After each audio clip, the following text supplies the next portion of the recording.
जय श्री राधा माधव।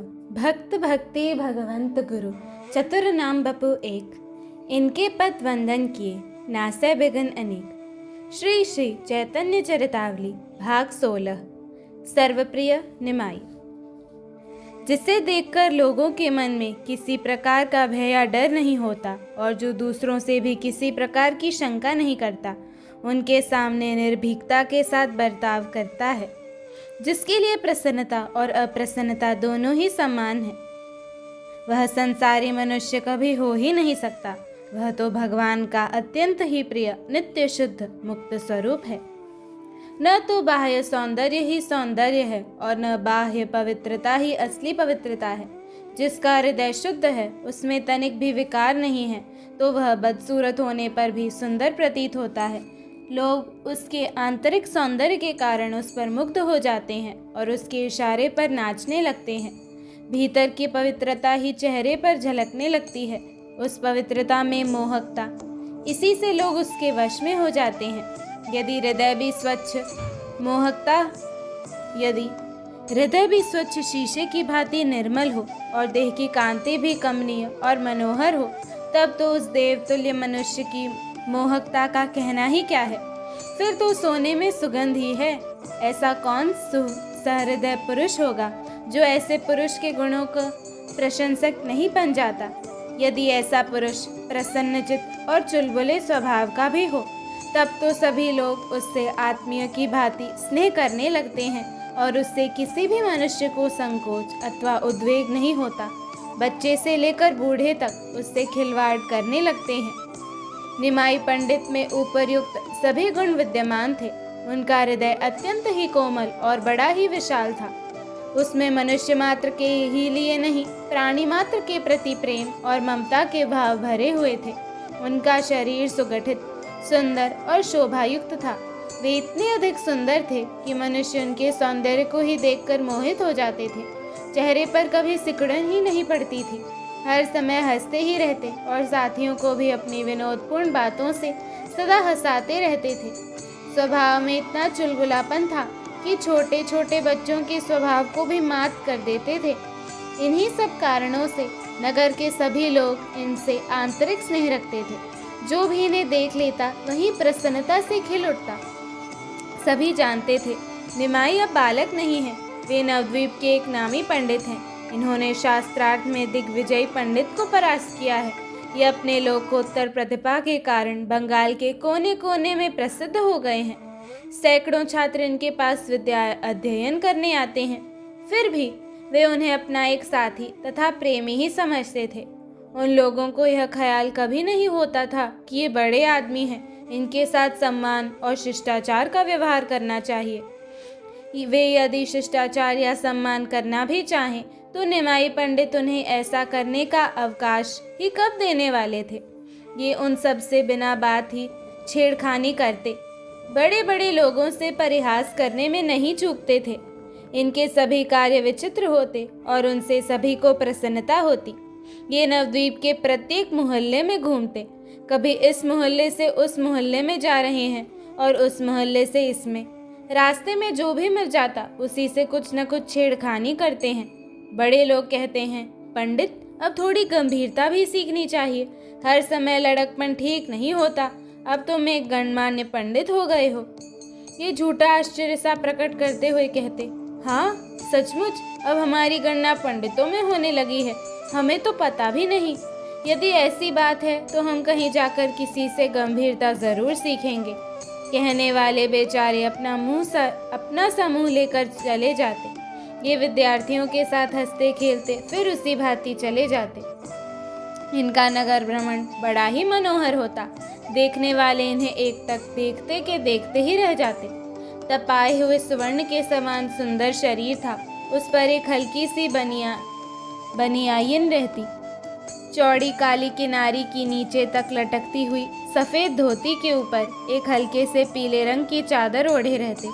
मुख में पान की बीड़ी है, बाएं हाथ में पुस्तक है, दाहिने में एक हल्की सी छड़ी है। साथ में 10-5 विद्यार्थी हैं।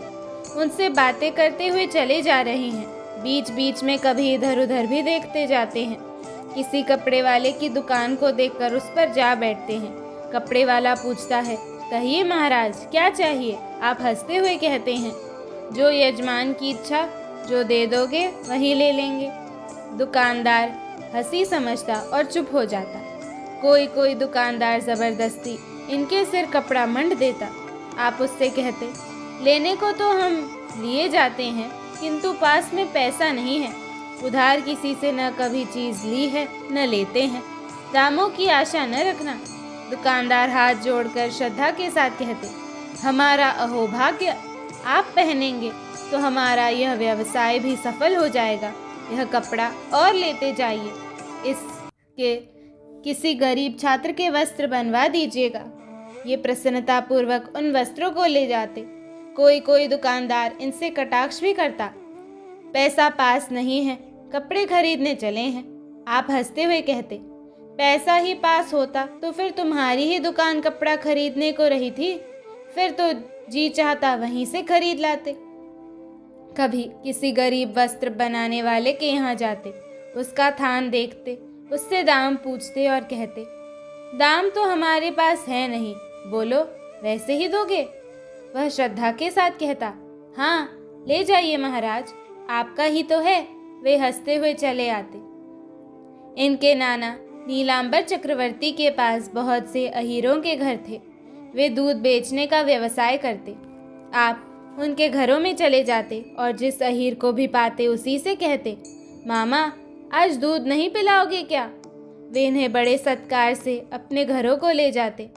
सभी मिलकर विद्यार्थियों के सहित इनका खूब सत्कार करते। कोई ताज़ा दूध पिलाता, कोई दही लाकर इनके सामने रख देता और थोड़ा खा लेने का आग्रह करता। ये निसंकोच भाव से खाने लगते। किसी स्त्री को देखकर कहते, मामी तेरा दही तो खट्टा है, थोड़ी चीनी डाल देती तो स्वाद बन जाता। यह सुनकर कोई चीनी लेने दौड़ती। चीनी घर में न होती तो गुड़ ही ले आती। ये हंसते हंसते गुड़ के साथ दही पीने लगते। विद्यार्थियों को भी दूध दही पिलाते और फिर हंसते हंसते पाठशाला की ओर चले जाते। विशेषकर ये सीधे साधे वैष्णवों को और सरल स्वभाव वाले दुकानदारों को खूब छेड़ते। दुकानदारों को भी इनके साथ छेड़खानी करने में आनंद आता। एक पान वाले से इनका सदा झगड़ा ही बना रहता। ये उससे मुफ्त ही पान मांगा करते और वह मुफ्त देने से इनकार किया करता, तभी अपने हाथ से ही उठा लेते। पान वाला हंस पड़ता, ये तब तक पान को चट कर जाते।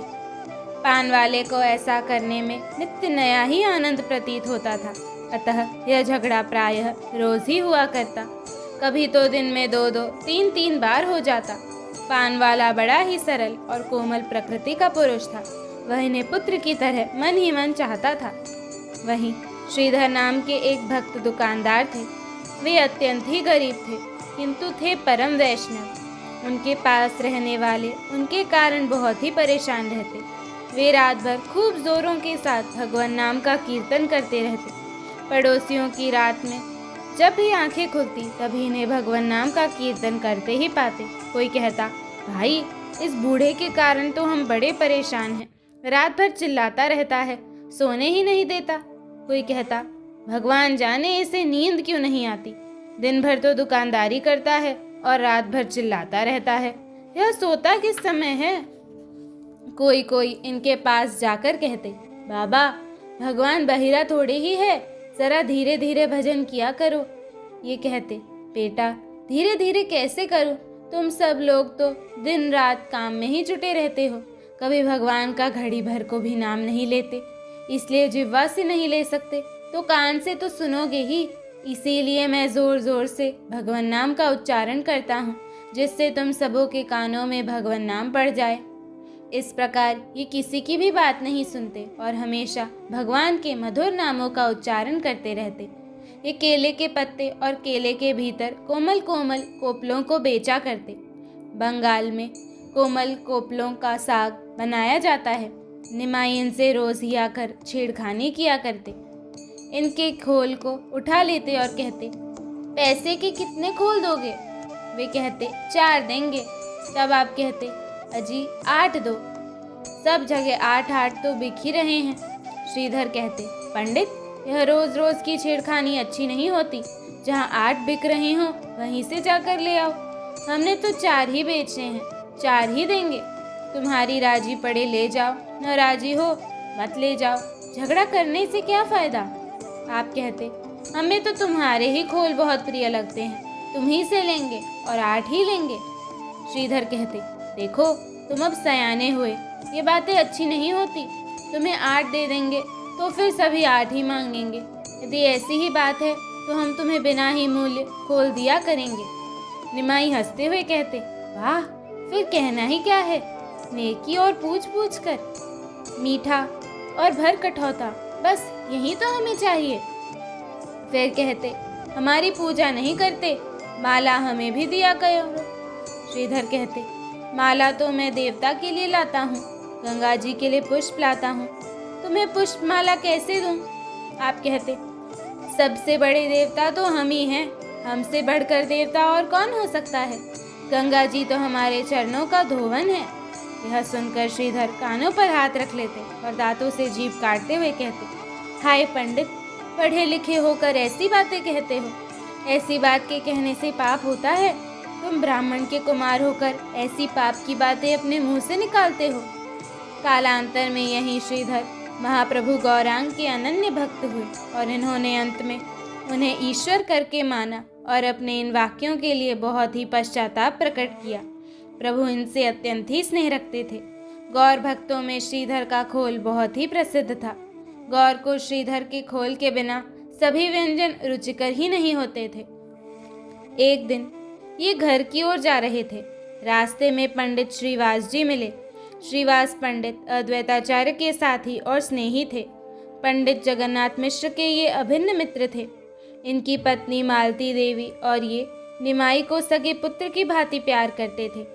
ये भी इन दोनों में माता पिता के सम्मान श्रद्धा रखते थे। श्रीवास पंडित को देखकर इन्होंने उन्हें प्रणाम किया। पंडित जी ने इन्हें आशीर्वाद दिया और बड़े ही प्रेम के साथ बोले, निमाई देखो, अब तुम बालक नहीं हो, यह बाल चापल्य तुम्हें शोभा नहीं देता। इस तरह से उच्छृंखलता का जीवन बिताना ठीक नहीं। कुछ भक्तिभाव भी सीखना चाहिए। तुम्हारे पिता तो परम वैष्णव थे। इन्होंने सरलता से कहा, अभी थोड़े दिन और इसी तरह मौज कर लेने दो, फिर इकट्ठे ही वैष्णव बनेंगे और ऐसे वैष्णव बनेंगे कि वैष्णवों की तो बात ही क्या, साक्षात विष्णु भी हमारे पास आया करेंगे। इनकी बात सुनकर उन्होंने कहा, आगे और कब होगे, अभी से कुछ भक्तिभाव करना चाहिए। किसी देवी देवता में श्रद्धा रखते हो? इन्होंने कहा, किस देवता में श्रद्धा रखें, आप ही कृपा करके बताइए। श्रीवास पंडित ने कहा, जिसमें तुम्हारी श्रद्धा हो। देव पूजा करनी चाहिए और भगवान नाम का यथाशक्ति जप करना चाहिए। निमाई जानते थे कि वैष्णव सो अहम और अहम ब्रह्मास्मि इन वाक्यों से चिढ़ते हैं, इसलिए श्रीवास पंडित को चिढ़ाने के लिए कहने लगे, सो अहम अहम ब्रह्मास्मि, हमारी तो इन्हीं महावाक्यों पर श्रद्धा है। जब हम ही ब्रह्म हैं तब पूजा किसकी करें और जब किसके नाम का करें, आप ही बताइए। यह सुनकर श्रीवास पंडित ने कानों पर हाथ रख लिया और बोले, वैष्णव के पुत्र को ऐसी बात मुख से नहीं कहनी चाहिए, तुम तो लड़कपन किया करते हो। इतना सुनकर ये यह कहते हुए घर की ओर चले गए कि अच्छा, किसी दिन देख लेना हम कैसे वैष्णव बनते हैं, तब तुम हमारे पीछे ही पीछे लगे डोलोगे। इन्होंने यह बातें हंसी में कही थी, किंतु श्रीवास पंडित को इन बातों से कुछ आशा सी हुई। वे सोचने लगे, यदि निमाई जैसे पंडित, मेधावी और सर्वप्रिय पुरुष वैष्णव बन जाएं, तो वैष्णव धर्म का देश भर में झंडा फहराने लगे, अनाथ वैष्णव भक्त सनाथ हो जाएं। वे यही सोचते विचारते गंगा की ओर चले गए। कालांतर में श्रीवास पंडित के विचार सत्य ही हो गए।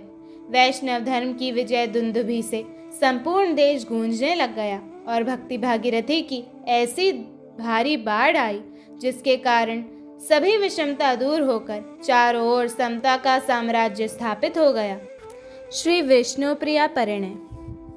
रूप और सद्गुणों से संपन्न, सभ्या अथवा सद्व्यवहार में सुचतुर, अत्यंत प्रेम युक्त, सुंदर वचन बोलने वाली, अच्छे कुल में उत्पन्न हुई तथा पति के मनोनुकूल आचरण करने वाली पत्नी बड़े भाग्य से ही मिलती है।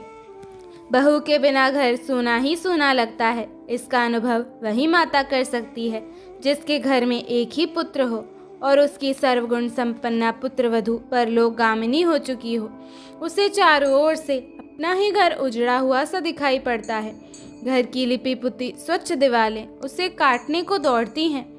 एक लौते पुत्र को देखते ही माता की छाती फटने लगती है और जब जब पुत्र को स्वयं अपने हाथों से कुछ काम करते देखती है तभी तब अश्रुओं से अपनी छाती को भिगोती है।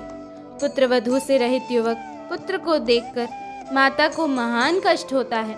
शची माता की भी ऐसी ही दशा थी। जब से लक्ष्मी देवी परलोकगामिनी हुई हैं तभी से माता का चित्त उदास रहता है। वे निमाई को देखते ही रोने लगती हैं। निमाई मन ही मन सब समझते हैं किंतु कुछ कहते नहीं, चुप ही रहते हैं। कहें भी तो क्या कहें। माता को सदा यही चिंता रहती है कि निमाई के योग्य कोई सुंदरी और गुणवती कुलीन कन्या मिल जाए तो मैं जल्दी से जल्दी उसका दूसरा विवाह करके अपने घर को पहले की भांति हरा भरा आनंद उल्लास युक्त देख सकूं। वे गंगा किनारे जब जब जाती तब वहां स्नान करने के निमित्त आई हुई अपनी सजातीय सयानी कन्याओं के ऊपर एक हल्की सी दृष्टि डालती और फिर निगाह नीची कर लेती। इस प्रकार वे रोज ही अपनी नवीन पुत्रवधू की उन कन्याओं में खोज किया करती। उन्हीं कन्याओं के बीच में वे एक परम सुंदरी और सुशीला कन्या को भी देखती। वह कन्या प्रायः शची देवी को रोज ही मिलती। सुबह शाम दोपहर को जब भी शची माता स्नान के निमित्त आती तभी उस कन्या को घाट पर देखती। कभी तो वह स्नान करती होती, कभी देव पूजन और कभी कभी स्नान करके घर को जाती हुई शची देवी को मिलती। वह कन्या शची माता को जब भी देखती तब भी वह बड़ी श्रद्धा भक्ति के साथ प्रणाम करती। शची देवी भी प्रसन्न होकर उसे आशीर्वाद देती, भगवान की कृपा से मेरी बेटी को योग्य पति प्राप्त हो। कन्या इस आशीर्वाद को सुनती और लज्जित भाव से नीची निगाह करके चली जाती। एक दिन शची माता ने उस कन्या को बुलाकर पूछा, बेटी तेरा क्या नाम है? लजाते हुए नीचे की ओर दृष्टि करते हुए धीरे से कन्या ने कहा, विष्णुप्रिया। माता ने प्रसन्नता प्रकट करते हुए कहा, आहा विष्णुप्रिया, कैसा सुंदर नाम है। जैसा सुंदरशील स्वभाव है उसी के अनुरूप सुंदर नाम भी। फिर पूछा, बेटी तेरे पिता का नाम क्या है? विष्णुप्रिया यह सुनकर चुपचाप ही खड़ी रही। उन्होंने इस प्रश्न का कुछ भी उत्तर नहीं दिया। तब शची माता ने पुचकारते हुए कहा, बता दे बेटी, बताने में क्या हर्ज है। क्या नाम है तेरे पिता का? लजाते हुए और शरीर को कुछ टेढ़ा करते हुए धीरे से विष्णुप्रिया ने कहा, राज पंडित। माता ने जल्दी से कहा, पंडित सनातन मिश्र की लड़की है तू? तब बताती क्यों नहीं है? राज पंडित की पुत्री भी राजपुत्री होती है। तभी नहीं बताती थी। क्यों, यही बात है ना? विष्णुप्रिया लजाती हुई चुपचाप खड़ी रही। माता ने उससे और भी 2-4 बातें पूछकर उसे विदा किया। विष्णुप्रिया का शील स्वभाव और सौंदर्य शची माता की दृष्टि में गड़ सा गया था। वे बार बार यही सोचने लगी, क्या ही अच्छा हो यदि वह लड़की मेरी पुत्रवधू बन जाए। वे रोज घाट पर विष्णुप्रिया को देखती और उससे 2-4 बातें जरूर करती।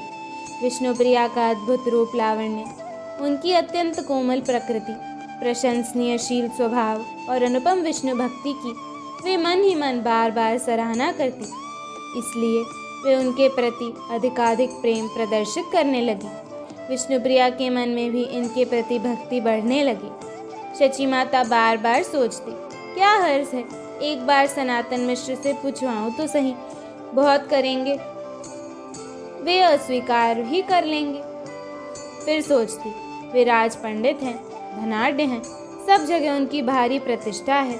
वे एक विधवा के पुत्र के साथ अपने पुत्री का संबंध क्यों करने लगे? यही सोचकर कुछ डर सी जाती और उनका साहस नहीं होता। एक दिन उन्होंने साहस करके काशीनाथ मिश्र नाम के घटक को बुलाया और उनसे बोली, मिश्र जी, तुमने सनातन मिश्र की लड़की देखी है? घटक ने कहा, लड़की मैंने देखी है, बड़ी ही सुंदर, सुशील तथा गुणवती है। निमाई के वह सर्वथा योग्य है। मैं समझता हूँ तुम उस लड़की को अपनी पुत्रवधू बनाकर जरूर प्रसन्न होगी। माता ने कहा, यह तो तुम ठीक कहते हो, किंतु वे धनाढ्य हैं, राज पंडित हैं। बहुत संभव है वे इस संबंध को न स्वीकार करें। हमारी तो तुम दशा देखते ही हो। वैसे लड़की को अन्न वस्त्र का तो घाटा न होगा। घटक ने जोर देकर कहा, माताजी तुम कैसी बात करती हो? भला निमाई जैसे योग्य प्रतिष्ठित पंडित को जमाई बनाने में कौन अपना सौभाग्य न समझेगा। मैं समझता हूँ वे इसे स्वहर्ष स्वीकार कर लेंगे। मैं आज ही उनके यहाँ जाऊँगा और शाम को ही तुम्हें उत्तर दे जाऊँगा। यह कहकर काशीनाथ मिश्र माता को प्रणाम करके चले गए। इधर पंडित सनातन मिश्र बहुत दिनों से चाह रहे थे कि विष्णुप्रिया का संबंध निमाई पंडित के साथ हो जाता तो बहुत अच्छा होता, किंतु वे भी मन में कुछ संकोच करते थे कि निमाई आजकल नामी पंडित समझे जाते हैं। इस 20 बरस की ही अल्प वय से उन्होंने इतनी भारी ख्याति प्राप्त कर ली है। बहुत संभव है वे इस संबंध को स्वीकार न करें। यदि हमारी प्रार्थना पर भी उन्होंने इस संबंध को स्वीकार न किया तो इसमें हमारा बहुत अपमान होगा। प्रायः धनी लोग अपने मान का बहुत ध्यान रखते हैं। इसी भय से उन्होंने इच्छा रहने पर भी आज तक यह बात किसी पर प्रकट नहीं की थी। सनातन मिश्र के हृदय में इसी प्रकार विचार उठ ही रहे थे कि उसी बीच काशीनाथ घटक उनके समीप आ पहुँचे। घटक को देखकर इन्होंने उनका सम्मान किया, बैठने को आसन दिया और आने का कारण जानना चाहा। काशीनाथ घटक ने आदि से अंत तक सब बातें कहकर अंत में कहा, शची माता ने मुझे बुलाकर स्वयं कहा है। इस बात को मैं अपनी ओर से कहता हूँ कि आपकी अपनी पुत्री के लिए इससे अच्छा वर दूसरी जगह कठिनता से मिलेगा। प्रसन्नता प्रकट करते हुए सनातन मिश्र ने कहा, निमाई पंडित कोई अप्रसिद्ध मनुष्य तो है ही नहीं। देश भर में उनका यशोगान हो रहा है। उन्हें जामाता बनाने में मैं अपना परम सौभाग्य समझता हूँ। मेरी भी चिरकाल से यही इच्छा थी, किंतु इसी संकोच से आज तक किसी पर प्रकट नहीं की कि वे संभव है स्वीकार न करें। घटक ने कहा, इस बात की आप तनिक भी चिंता न करें। शची देवी जो कह देंगी वही होगा। निमाई उनकी इच्छा के विरुद्ध कोई काम नहीं कर सकते। सनातन मिश्र के घर में जब स्त्रियों ने यह बात सुनी तो उनकी प्रसन्नता का ठिकाना न रहा। कोई कहने लगी, लड़की का भाग्य खुल गया।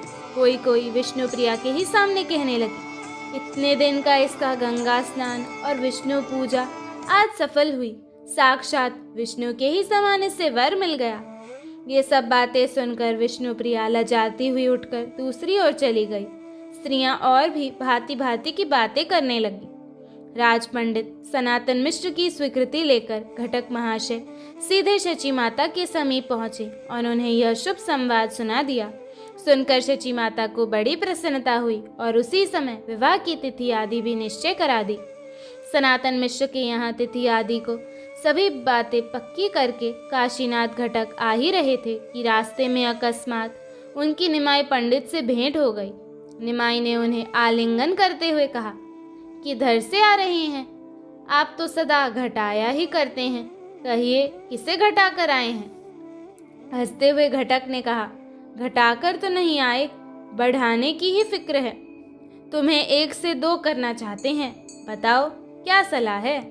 कुछ आश्चर्य सा प्रकट करते हुए निमाई पंडित ने कहा, मैं आपकी बात का मतलब नहीं समझा। कैसे बढ़ाना, स्पष्ट बताइए। जरा आवाज को बढ़ाते हुए जोर देकर घटक ने कहा, राज पंडित सनातन मिश्र की पुत्री के साथ तुम्हारे परिणय की बातें पक्की करके आ रहा हूँ, बताओ तुम्हें मंजूर है ना? बड़े जोर से हंसते हुए उन्होंने कहा, हाँ, हमारा विवाह और राज पंडित की पुत्री के साथ? हमें तो कुछ भी पता नहीं। यह कहते कहते ये हंसते हुए घर चले गए।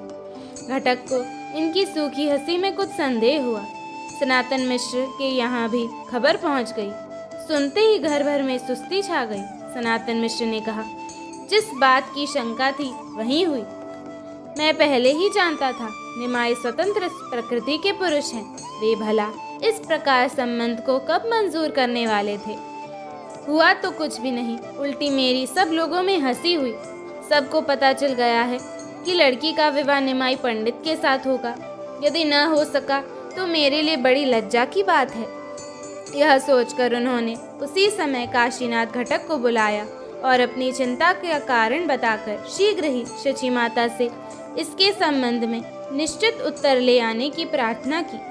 घटक महाशय उसी समय शची माता के समीप गए और राज पंडित की चिंता का सभी वृतांत कह सुनाया। सब कुछ सुनकर शची माता ने कहा, निमाई मेरी बात को कभी टालता नहीं, इसलिए मैंने उससे इस संबंध में कुछ भी पूछताछ नहीं की। आज वह पाठशाला से आवेगा तो मैं उससे पूछ लूँगी। मेरा ऐसा विश्वास है वह मेरी बात को टाल नहीं सकता। कल मैं तुम्हें इसका ठीक ठीक उत्तर दूंगी। माता का ऐसा उत्तर सुनकर घटक अपने घर को चले गए। इधर जब शाम को पाठशाला से पढ़ाकर निमाई घर आए तब माता ने इधर उधर की 2-4 बातें करके बड़े प्रेम से कहा, निमाई बेटा, मैं एक बात पूछना चाहती हूँ। क्या सनातन मिश्र वाला संबंध तुझे मंजूर नहीं है? लड़की तो बड़ी सुशील और चतुर है, मैं उसे रोज गंगा जी पर देखती हूँ। कुछ लजाते हुए निमाई ने कहा, मैं क्या जानूं, जो तुम्हें अच्छा लगे वह करो। माता को यह उत्तर सुनकर संतोष हुआ। इन्होंने अपनी माता के संतोषार्थ स्वयं एक मनुष्य के द्वारा सनातन के यहाँ विवाह की तैयारी करने की खबर भेज दी। इस खबर के पाते ही सनातन मिश्र के घर में फिर से दुगना आनंद छा गया और वे धूमधाम के साथ पुत्री के विवाह की तैयारियां करने लगे। इधर निमाई पंडित के पास इतना द्रव्य नहीं था कि वे राज पंडित की पुत्री के साथ खूब समारोह के साथ विवाह कर सके। इसके लिए वे कुछ चिंतित से हुए। धीरे धीरे इस बात की खबर इनके सभी विद्यार्थी तथा स्नेहियों को लग गई। विद्यार्थी बड़े प्रसन्न हुए और आकर कहने लगे, गुरुजी, ज्योनार की मिठाइयाँ तो खूब खाने को मिलेंगी। सनातन तो राज पंडित ठहरे, खूब जी खोलकर विवाह करेंगे, बढ़िया बढ़िया मिठाई बनावेंगे, खूब आनंद रहेगा। ये सब की बातें सुनकर हंस देते। उस समय नवद्वीप में बुद्धिमंत खां ही सबसे बड़े जमींदार थे।